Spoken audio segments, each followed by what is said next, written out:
Hello बच्चों, कैसे हैं आप सब लोग। स्वागत है आपका हमारी आज की हिंदी की क्लास में। तो आज हम करेंगे हिंदी व्याकरण पाठ्य पुस्तक 6 का अध्याय 12 समास कंपाउंड। तो हम क्या करेंगे? समास। पढ़िए और समझिए। बच्चों, समास संक्षिप्तीकरण की प्रक्रिया के बाद एक शब्द में व्यक्त किया जाता है, जैसे राजपुत्र, लाल किला, नाना नानी। अब इसे इस प्रकार समझें। राजा का पुत्र राजपुत्र, लाल रंग का किला लाल किला, नाना और नानी नाना नानी।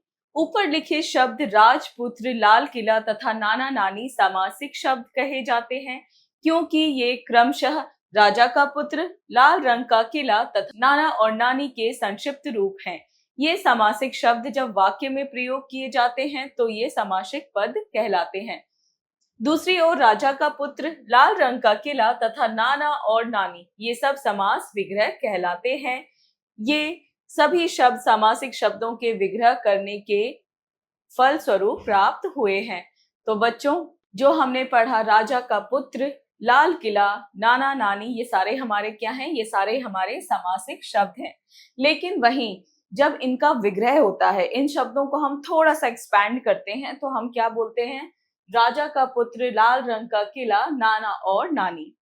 इस प्रकार शब्दों के समूह को संक्षिप्त करके नया शब्द बनाने की प्रक्रिया को समास कहेंगे। यानी कि जब हम शब्दों के समूह को छोटा करेंगे, संक्षिप्त करेंगे और जो एक शब्द उसके लिए बनाएंगे, तो उसे हमें क्या कहेंगे? समास। समास विग्रह की परिभाषा इस प्रकार समझ सकते हैं।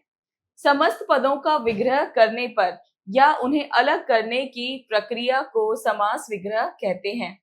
तो बच्चों, जो समस्त पद होते हैं, यानी कि जो पूरा एक शब्द होता है, जब हम उसको विग्रह करते हैं, अलग करते हैं, तो उसी विधि को हम क्या कहते हैं? समास विग्रह।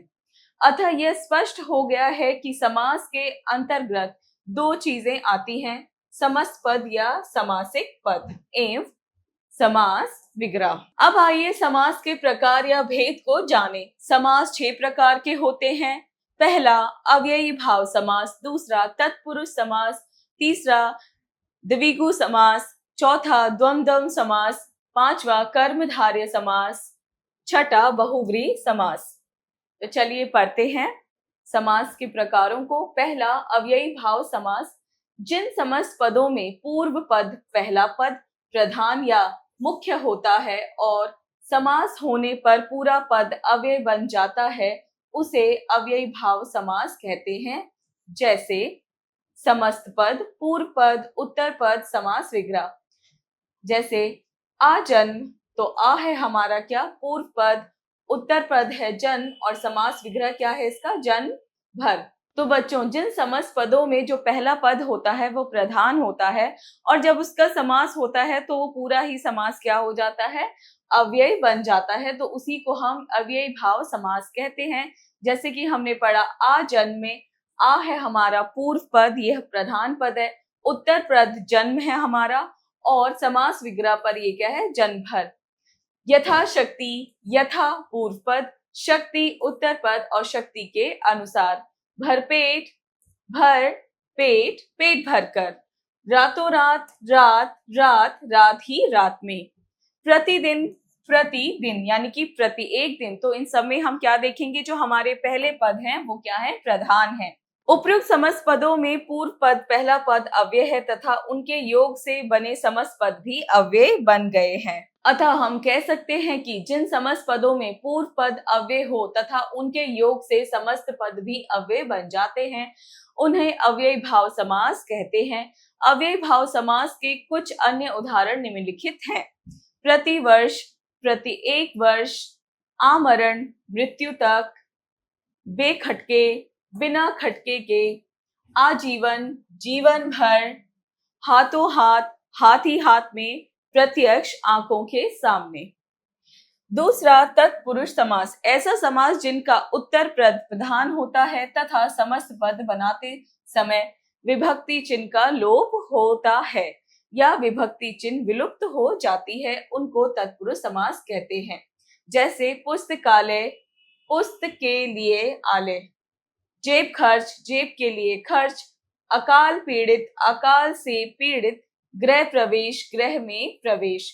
तो बच्चों इसमें क्या होता है, इसमें क्या उत्तर पद जो है हमारा प्रधान होता है, और जब इसका समस्त पद हम बनाते हैं तो इसमें क्या हो जाते हैं, हमारी विभक्ति चिन्ह जो है वो लोप हो जाती है, हट जाती हैं। पुस्तक के लिए आलय, पुस्तकालय, तो इसमें हमारे क्या है, समस्त पद नहीं लगा है। तत्पुरुष समास के कुछ अन्य उदाहरण हैं, गंगा जल, गंगा का जल, घुड़सवार, घोड़े पर सवार, तुलसी कृत, तुलसी द्वारा कृत, कार्य कुशल, कार्य में कुशल, माखन चोर, माखन को चुराने वाला, राजमहल, राजा का महल। तीसरा द्विगु समास, ऐसे समस्त पद जिनमें पूर्व पहले का पद संख्यावाचक विशेषण होता है और वही दोनों पदों का बोध कराता हो, उसे द्विगु समास कहते हैं। जैसे पंचतत्व, पांच तत्वों का समूह, नवरत्न, नवरत्नों का समूह, पंजाब, पांच आबों, नदियों का समूह।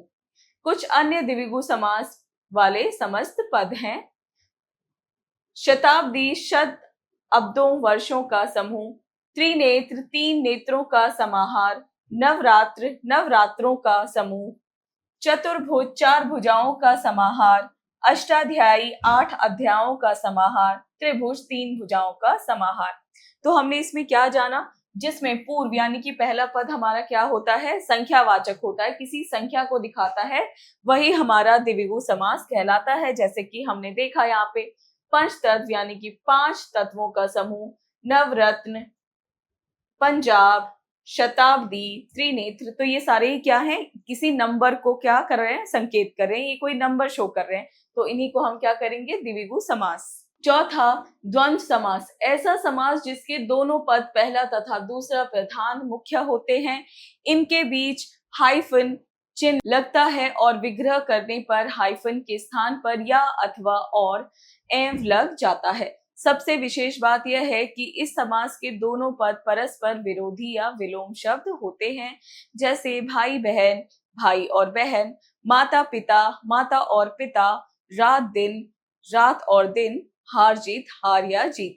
द्वंद्व समास के कुछ अन्य शब्द हैं, खट्टा मीठा, खट्टा और मीठा, आजकल, आज या कल, सुख दुख, सुख और दुख, गुण दोष, गुण अथवा दोष, अपना पराया, अपना या पराया, राजा रंक, राजा और रंक। तो बच्चों इसमें क्या होते हैं, पहला और दूसरा दोनों ही पद हमारे प्रधान होते हैं और इनको अलग अलग शो करने के लिए क्या करते हैं, हम हाइफन का प्रयोग करते हैं।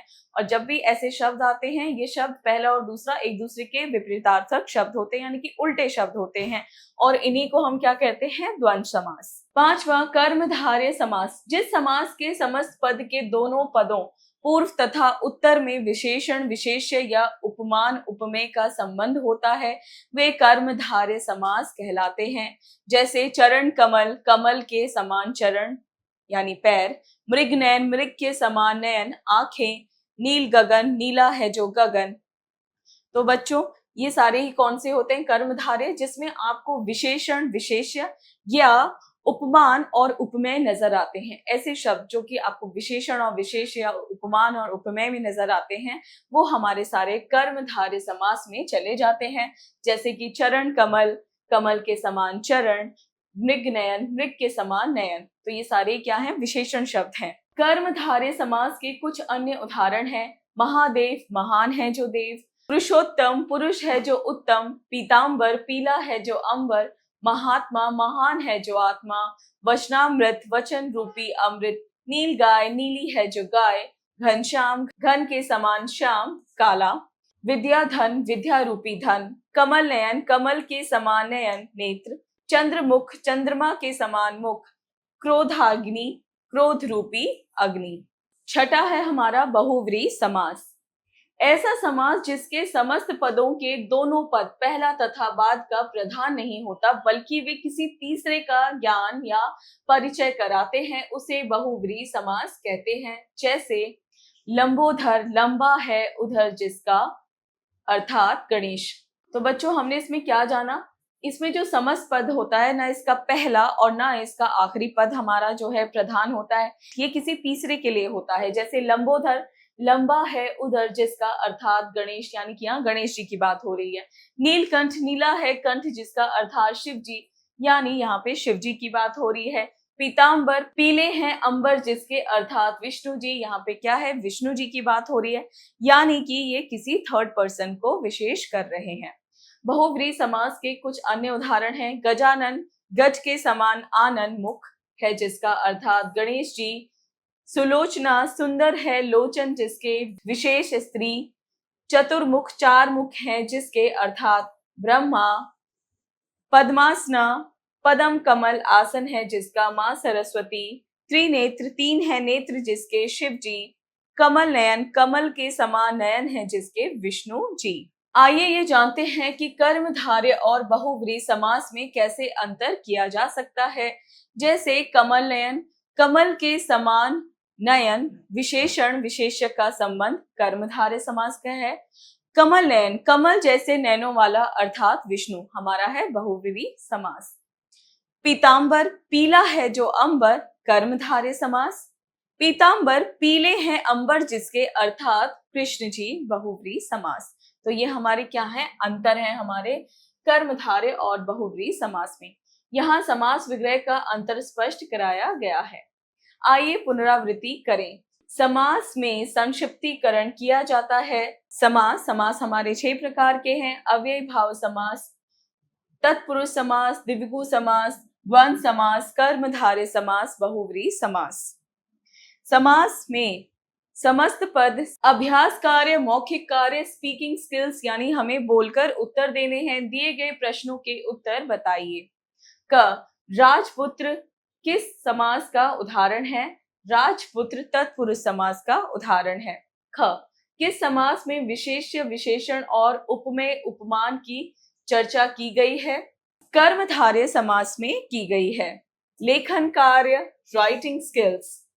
प्रश्न 1, दिए गए प्रश्नों के उत्तर लिखिए। क समास किसे कहते हैं? यह कितने प्रकार का होता है? शब्दों के समूह को संक्षिप्त करके नए शब्द बनाने की प्रक्रिया को हम समास कहते हैं और ये 6 प्रकार के होते हैं। ख तत्पुरुष समास का उदाहरण देते हुए परिभाषा लिखिए। ऐसे शब्द जिनका उत्तर प्रधान होता है और समस्त पद करते समय इनके, ऐसे पद जिनके उत्तर प्रधान होता है और समस्त पद करते समय इनकी विभक्ति चिन्ह लोप हो जाती है, वे तत्पुरुष समास कहते हैं। जैसे कि राजा का पुत्र। क कर्मधारय और बहुव्रीहि समास में अंतर स्पष्ट कीजिए, उदाहरण भी दीजिए। जिस समस्त पद में विशेषण विशेष्य और उपमेय उपमान की चर्चा होती है, ये शब्द आते हैं, वही हमारे कर्मधारय समास होते हैं। जैसे कि जिस पद में विशेष्य विशेषण उपमेय उपमान की चर्चा होती है, वे हमारे क्या होते हैं? कर्मधारय समास। और उदाहरण है इसका चरण कमल, यानी कि कमल के समान पैर। और जिस पद में ना पहला और ना दूसरा, दोनों में से किसी की भी चर्चा नहीं होती बल्कि किसी तीसरे की विशेषता बताते हैं, उसी को हम कहते हैं बहुव्रीहि समास। जैसे कि नीलकंठ, यानी कि शिवजी। घ समस्त पद और समास विग्रह में अंतर स्पष्ट कीजिए। समस्त पद के विग्रह करने को हम समास विग्रह कहते हैं और समस्त पद के मेल करने को ही हम समस्त पद कहते हैं। प्रश्न 2, दिए गए समस्त पदों का विग्रह करके समास का नाम भी लिखिए। तो हमें क्या करना है? हमें समास विग्रह करना है और उसका नाम लिखना है। जैसे कि माता पिता, माता और पिता द्वंद्व समास। वैसे ही राजपुत्र यानी कि राजा का पुत्र, यह है हमारा तत्पुरुष समास। इसी तरह बच्चों आप बाकी भी शब्दों को पढ़ेंगे और इनके सही समास के रूप को लिखेंगे। प्रश्न 3, दिए गए सामासिक शब्दों को उनके सही समास के प्रकार से रेखा खींचकर मिलाइए। सामासिक पद और समास का नाम, तो हमें क्या करना है? इनको मैच करना है। क नील गाय, कर्मधारय समास। ख गजानन, बहुव्रीहि समास। ग राजा रानी, द्वंद्व समास। घ नवरत्न, द्विगु समास। ड़ गुणहीन, तत्पुरुष समास। च यथाविधि, अव्ययी भाव समास। प्रश्न 4, दिए गए समास विग्रह से समस्त पद बनाकर उनके सामने लिखिए। तो हमें क्या दे रखा है? हमें दे रखे हैं समास विग्रह और हमें इनके क्या करने हैं? समस्त पद बनाने हैं। जैसे शक्ति के अनुसार, यथाशक्ति, लंबा है उधर जिसका, यहाँ आएगा गणेश जी। पांच आबों का समाहार, पंजाब चार भुजाएं हैं जिसकी चतुर्भुज। इसी तरह बच्चों आप बाकी भी वाक्यों को पढ़ेंगे और उनके क्या लिखेंगे, आप समस्त पद लिखेंगे। सोचें, विचारें, क्रिटिकल थिंकिंग। प्रश्न 5, समाज से प्रेरणा लेकर आप किन बातों को अपने जीवन में अपनाना चाहेंगे और क्यों? सोच कर बताइए। तो बच्चों हमने अभी समाज के बारे में पढ़ा, आपको इससे थोड़ा इंस्पायर होना है और बताना है आप किन गुणों को अपने जीवन में अपनाना चाहेंगे। खेल खेल में ब्रेनस्टॉर्मिंग एक्टिविटी। प्रश्न 6, किसी अखबार पत्रिका में से सामासिक पदों का समास विग्रह करके अपनी कॉपी में लिखिए। तो बच्चों आपको क्या करना है, कोई अखबार या पत्रिका लेनी है और उसमें आपको जो भी सामासिक पद दिखते हैं उनको आप अपनी कॉपी में नोट डाउन करेंगे। प्रश्न 4, दिए गए 5 फूलों पर समास के नाम लिखे हैं, अब इनके पत्तों पर 4-4 उदाहरण लिखिए। तो बच्चों यहाँ पे आपको फ्लावर्स दे रखे हैं, उसमें जो है समास के नाम है, आपको इन्हीं के एग्जाम्पल क्या करने हैं, इनके पत्तों पर यहाँ लिखने हैं। जैसे कि घनश्याम, यहाँ कर्मधारय का उदाहरण लिखा हुआ है, उसी तरह आप बाकी समासों के भी लिखेंगे। प्रेरणादायक मूल्य। समास की भांति हमें भी अपनी बातों को कम से कम शब्दों में कहना चाहिए, लेकिन उनका अर्थ अधिक से अधिक प्रकट हो, जिससे कि हमारी बातें प्रभावपूर्ण लगें। तो बच्चों हमें क्या करना चाहिए, जब हम अपनी बातें किसी को कहें तो जितने हो सके कम शब्दों का इस्तेमाल करें, लेकिन वो शब्द इतने ज्यादा स्ट्रांग होने चाहिए, उनका अर्थ ऐसा होना चाहिए कि वो बहुत ज्यादा प्रभावशाली लगे और आपकी बात भी स्पष्ट हो जाए। इसी के साथ बच्चों आपका ये पाठ हुआ पूरा, मिलते हैं अगली क्लास में।